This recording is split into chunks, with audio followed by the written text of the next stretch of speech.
Welcome to Allie's Attic Show, where you never know what kind of surprise you're going to find in my attic. I'm your host, Allie, and today my surprise is a gentleman who has been so patient through all my surgeries. He is a New York-based singer and songwriter. He was born in the city. He became entranced by the world of horse racing and traveled the country working as a racetrack announcer for several years in the Midwest before returning to New York in 2002 and setting up your own stables, so I'm coming to visit, and training your own horses, including world champions Enough Talk and Lavic Dream. Wow. And now you are singing. Yes. And thank you so much for having me on your show, Alex. Thank you. This is Peter Kleinhans. So, Peter, tell me, how did you go from horse racing to singing? Really, it's just sort of looking for a creative outlet that I've been finding with horse racing, which I've loved since I was a kid. My parents took me to the racetrack when I was 6, and I just fell in love with it, and I always wanted to be an announcer. I became an announcer. I became a trainer. But then what happened was I'm also a single dad in New York, and the track where I was training my horses closed the barn area. So there was nowhere to keep your horses near New York City, and I'd have to drive an hour and a half somewhere just to train the horse to turn around and come back and get my kids. So it just became unfeasible. And I just started looking for, other things that I, put off throughout my life that I'd always thought maybe I'd like to do. But because I was so invested in what I was doing, I didn't have a chance to try yet. Wow. Well, and what I love, like I've never raced horses. My grandma did, but I didn't. But what we have in common is we've started out later in life doing something that we love. Exactly. And I so encourage anybody to do that.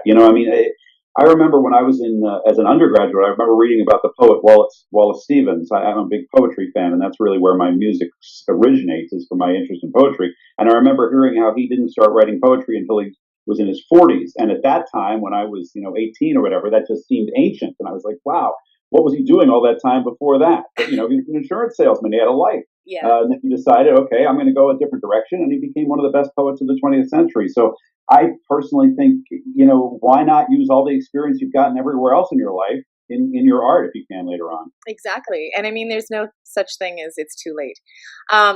Now, so in 2012, you began taking guitar lessons. Yes. I was recommended to a guitar teacher, Matt Detro, who's become a friend of mine.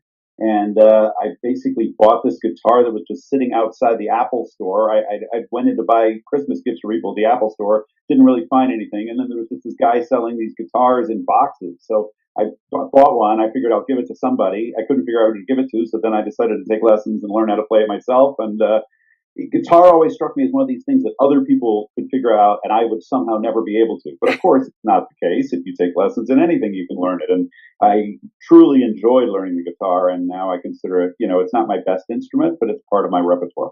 Well, and I took lessons when I was young. And if you sent me a guitar right now, I wouldn't know what to do with it. Besides, hang it on my wall like you have. I can see Peter, by the way, guys, because we're doing Skype. He's on video. He's got 2 beautiful guitars hanging on the wall behind him. And then he's got his keyboard. You play keyboards too? Yes.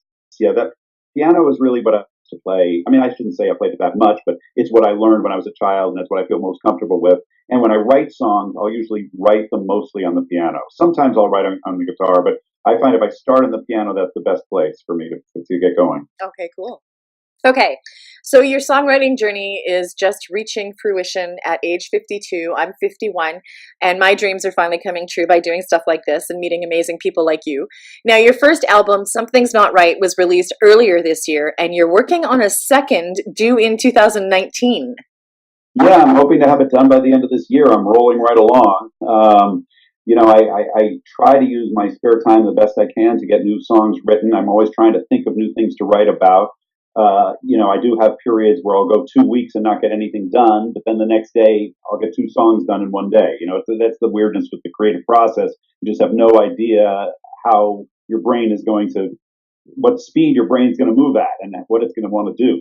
But I'm getting there, and I'm 3/4 of the way through the second album. Awesome. This time I'm trying to just change my musical style a little bit. The first album, I was just learning, and some of the songs actually started out as exercises before they turned into songs. And I had a little more to say about certain issues than I do in this particular album. So I'm, always trying to change the focus and make them a little different. You have two children. You live in New York City, like I said. What are like doing this and going through this journey and putting out music? What is your ultimate goal? I don't really have an ultimate goal, and that's part of well, it's both good and bad. I'm certainly not worried about, becoming a star or having tons of listeners. I recognize, I'm not in a genre that's going to, get 8 million views in a day or something like that. And I don't really care. My basic goal is just to try to keep creating better and better music. That's really, I get tremendous satisfaction when I finish a song if I'm happy with it, even if nobody else would ever hear it. Just feel good about the product. And that's really what I'm working on. I have a publicist I just got who's doing a great job, but it's hard. Music business is hard to really get a foothold in, and I'm less concerned with that as I am with just the music itself. That's awesome. And yes, I have talked to Laura. She is amazing.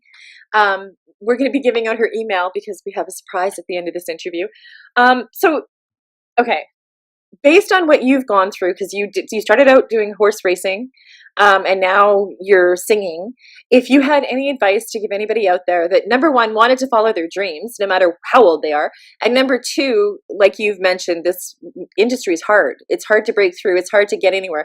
What would you give them as advice, Peter, based on what you've gone through so far? Well, I mean, I think first is just really becoming comfortable with an instrument, and just really feeling like you have mastered that instrument and it's almost part of you. I think really can just change the whole way you think about writing a song. Instead of it being, 20 different parts you have to put together, you've got a centralized way of thinking about it.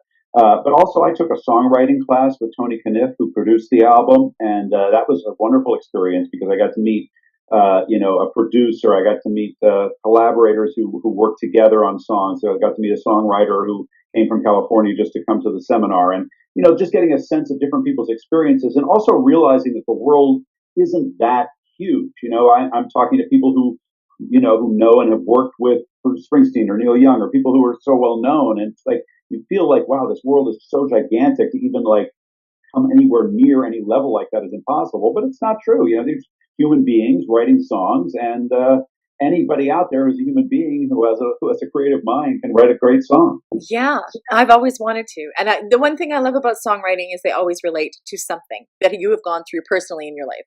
And I think that's what connects people too with songs. And you're right, the world's not big. I mean, the people I'm having on, like you, and it blows me away that people want to come on my show.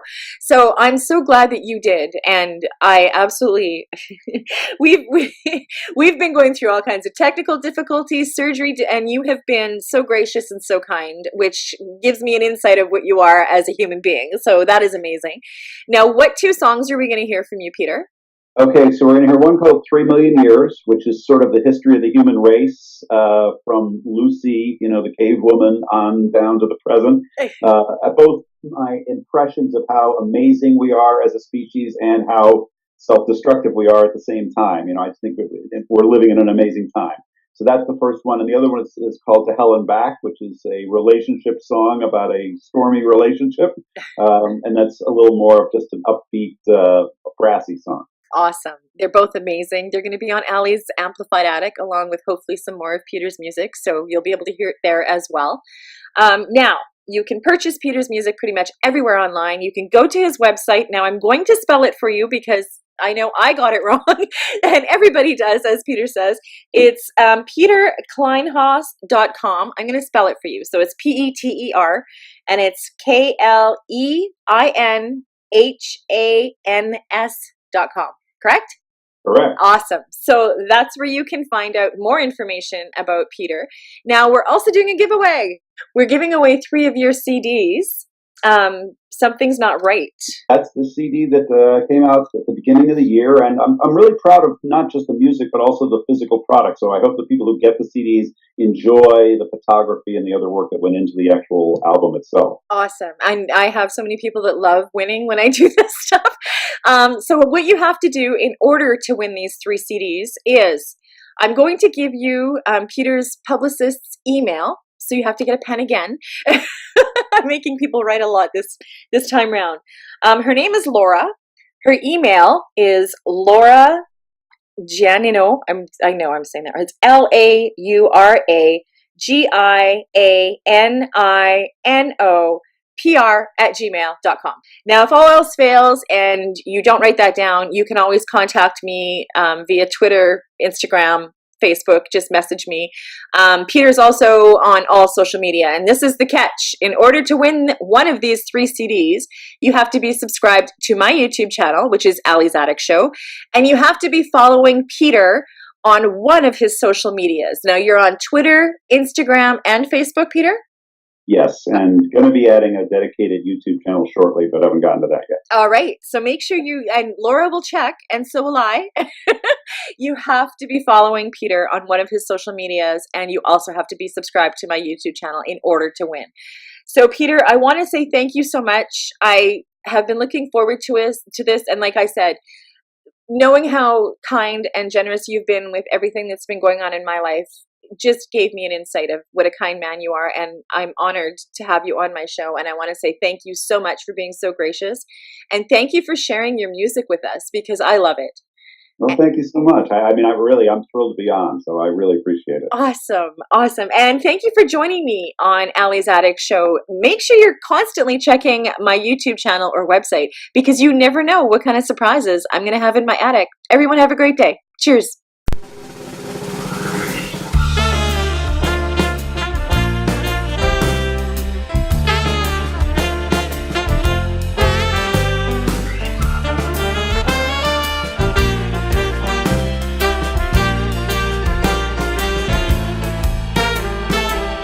Cut me with your words, heal me with your song. Whip a perfect night from a day gone wrong. Spread your sunshine, then unleash your squall. If I don't fall, I'll be back to love you before too long. Come take a ride with me on this train to hell and back. Lock your lips with mine as we jump the track. You're my passion, my poison, you're my blessing, you're my curse. But you're better, so much better than your worse is worse. You take me places that I thought I'd never venture out to. And my vacation wants to be a place I've never been, where I can hitch a ride with you to hell and back. To hell and back. I wanna take that ride. To hell and back. With you by my side. Come on, baby, go ahead and rock our boat. Don't you know that I can float? To hell and back. Let's sail into the storm. To hell and back. You know I'll keep you warm. Come on, baby, go ahead and rock our boat. I can float.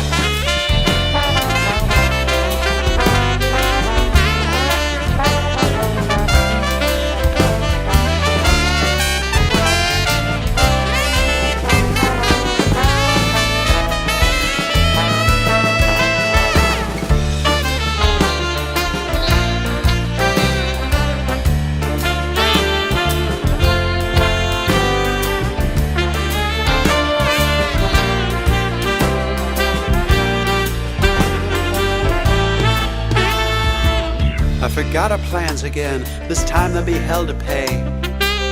I missed your call, baby, come on, ruin my day.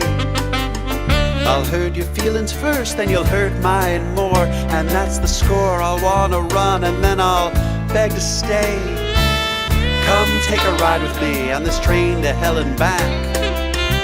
Lock your lips with mine as we jump the track. You're my passion, my poison, you're my blessing, you're my curse. But you're better, so much better than your worse is worse. And you're the only one who's ever understood the way my mind works. And your smile's the last thing I want to see before I close my eyes and face the dark. Someday I promise I'll learn to hear you the way that you need me to. And I'd rather risk too much fire than risk too little spark. I want to take that ride to hell and back. with you by my side. Come on, baby, go ahead and rock our boat. Don't you know that I can float? To hell and back. Let's sail into the storm. To hell and back.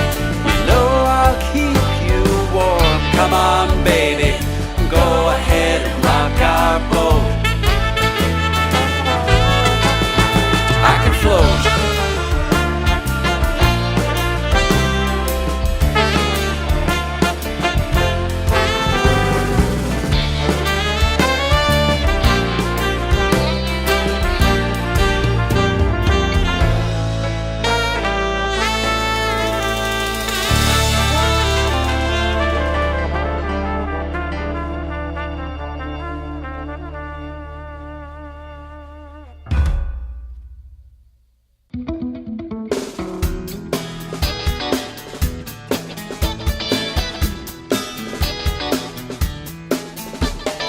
Lucy got off her hands. She stood on her feet. She went and found a cute caveman, said, come over to me and multiply here with me under the stars. This whole damn planet, boy, it's gonna be ours. 3 million years, 3 million years. Her grandson left the woods, his arms covered in cuts. He said, who needs berries and who needs nuts? We'll take these seeds, we'll throw them down in a row. We'll sit back and we'll watch them grow. There's never been another moment like this.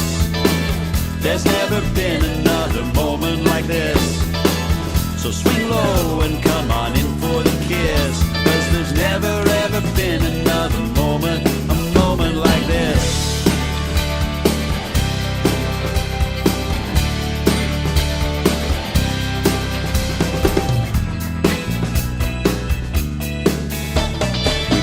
Through an ice age and we made it through drought. We built civilizations and we wiped them out.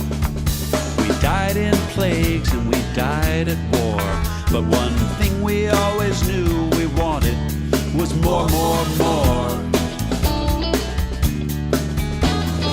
One fine day we stuck a straw in the ground, pumped out the stored sunshine, went and drove all around. We're gonna use it all up in under 200 years. And now we're listening to dying wheels and to frozen gears. There's never been another moment like this. There's never been another moment like this. So swing low and come on in for the kiss. 'Cause there's never ever been another moment, a moment like this. 3 million years, 3 million years.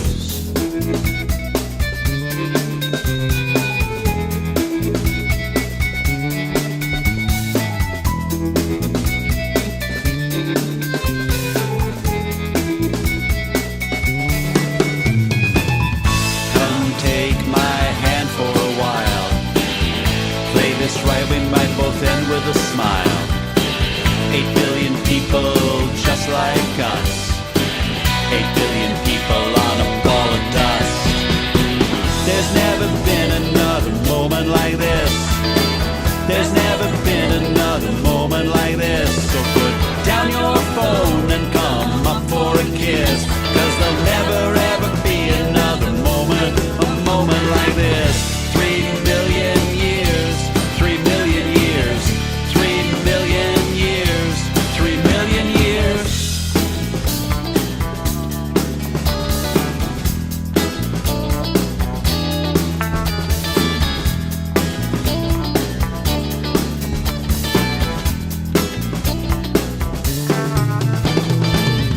Lucy's children caught in space, infinitely growing in a finite place. See it written right across the darkening sky. Adapt or die. Adapt or die. There's never been another moment like this. There's never been another moment like this. So swing low and come on in for the kiss. 'Cause there'll never ever be